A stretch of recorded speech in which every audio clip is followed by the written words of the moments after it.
Alors, Atelier David, c'est une entreprise au départ familiale, plus que centenaire aujourd'hui, et qui est implantée à Guérande depuis sa création. Atelier David et ses équipes conçoivent, dimensionnent, fabriquent et posent des ouvrages de charpente métallique et de métallerie, et interviennent aussi sur des ouvrages de bardage métallique.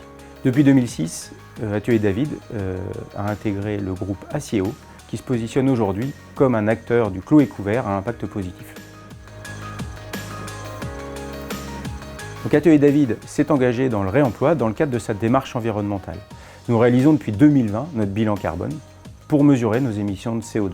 Nous avons installé une centrale photovoltaïque dans le cadre d'un projet d'autoconsommation collective et nous renouvelons notre flotte de véhicules par des véhicules électriques. Nous attachons aussi une importance particulière au tri des déchets.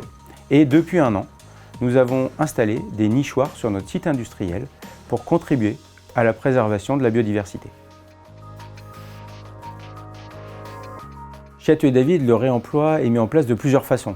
Tout d'abord, nous veillons à ce qu'une partie de nos chutes de profilés métalliques soit fléchée vers des acteurs locaux de l'économie circulaire. Ensuite, nous travaillons sur la réutilisation de profilés métalliques dans des nouveaux bâtiments. Le réemploi est arrivé chez Atelier David à travers notamment un projet qui était de redistribuer des équipements et matériels issus de nos bureaux auprès d'associations locales organisées par la CCI et l'association de Guérande Atlantique. Cette opération nous a poussé à réfléchir sur l'économie circulaire et c'est comme ça qu'on a commencé à détourner une partie de nos chutes d'ateliers auprès des écoles avec qui on a fait un partenariat, notamment l'une d'entre elles, à qui on a redistribué près d'1 tonne d'acier, ce qui représente à peu près 10% de leurs besoins annuels.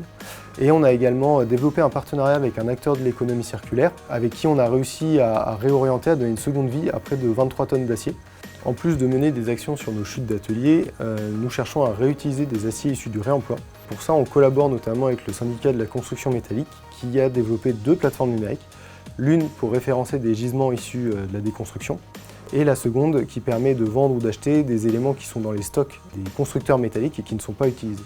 En plus de cela, il y a un référentiel qui a été édité pour définir le cadrage réglementaire permettant de réutiliser les aciers et de garantir leur assurabilité. Il y a une filiale du groupe Aciéo qui a collaboré avec le syndicat de la construction métallique pour lever les derniers freins du référentiel. Nous espérons dans les prochains mois pouvoir réutiliser des charpentes métalliques dans de nouveaux bâtiments.